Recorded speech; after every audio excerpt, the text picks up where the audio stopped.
नमस्कार, मी सुमित शंकर सावंत आणि तुम्ही पाहताय TV9 मराठी। या बातमीपत्रात बऱ्याच महत्त्वाच्या बातम्या आपण बघणार आहोत। सुरुवातीला एक अत्यंत महत्त्वाची बातमी आहे। जरांगे पाटलांविरोधात आता अजामीनपात्र वॉरंट जारी करण्यात आलेला आहे। पुणे न्यायालयाकडून अजामीनपात्र वॉरंट जारी करण्यात आलाय। 2013 मधल्या आर्थिक व्यवहार प्रकरणी जरांगेंविरोधात हा वॉरंट जारी करण्यात आलेला आहे। जरांगे पाटील वारंवार तारखेला गैरहजर राहिल्यानं वॉरंट जारी करण्यात आलाय।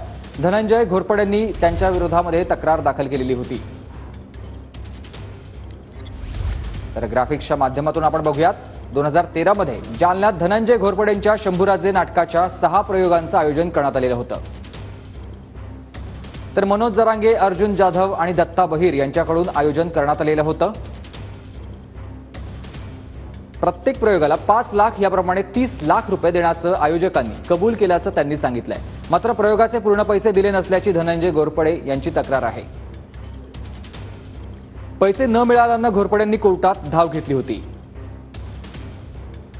जरांगे पाटलांविरोधात पुणे न्यायालयाकडून अजामीनपात्र वॉरंट आता जारी करण्यात आलेला आहे।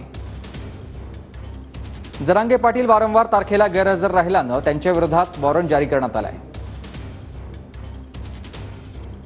जरांगे पाटील यांच्या विरोधात अजामीनपात्र वॉरंट जारी करण्यात आलेला आहे।